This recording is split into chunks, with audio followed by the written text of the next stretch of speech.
বাঁশভাগ মধ্যপাড়া বাড়ি, আমার উপজেলা নলডাঙ্গা, জেলা নাটোর সদর।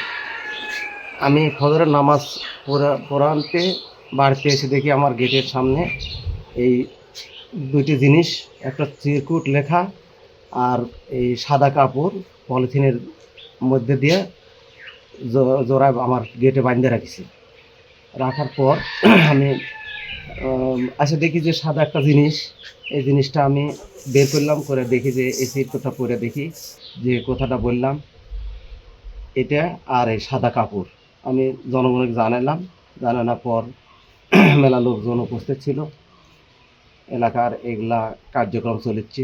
এরকম পূর্বে হুমকি ধামকি, আমি চাঁদাবাজিরও শিকার হয়েছিলাম একবার, এই মাস দেড়েক আগে আমাকে একজন চাঁদাবাজি ফাঁদে ফেলেছিল। ফেলার পর আমি ওখান থেকে আল্লাহর রহমতে উদ্ধার হয়ে গেছি। এখনও এসবের জন্য আমি একটু নিরাপত্তাহীনতাই ভুগিচ্ছি আর কি। আমার এক বিপদে ফেলিতে আমার এর আগেও দিছে, এখনো দিচ্ছে। কেবা কারা রাতের অন্ধকারে আধারে দিয়ে যায়, আমরা পরে সেটা আমরা পাওয়ার পর আমরা ইয়ে করি, টেনশন করি। তো নিরাপত্তার জন্য আমরা ইয়ে চাচ্ছি। আমাদের বিভিন্নভাবে হুমকি ধামকি দেওয়া হচ্ছে বা বিভিন্নভাবে টাকা ফেলানোর চেষ্টা করা হচ্ছে। তো আমার জোর দাবি প্রশাসনের কাছে যে আমার পরিবার এবং আমরা সবাই নিরাপত্তাহীনতায় ভুগছি।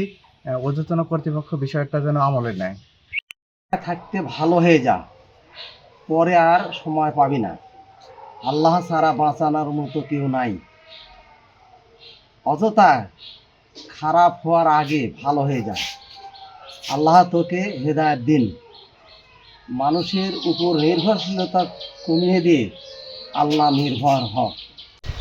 আমরা তো সাধারণ লোক, আমাদের মতো লোক এইভাবে বেঁচে থাকা খুব দুর্দায়। কেমন কি কম বিষয়টা দেখা দেখলে কি আর দেখলে বিষয়ে কোনো অভিযোগ কেউ দেয় কিনা বা কি লোক পাঠাচ্ছি দেখবে।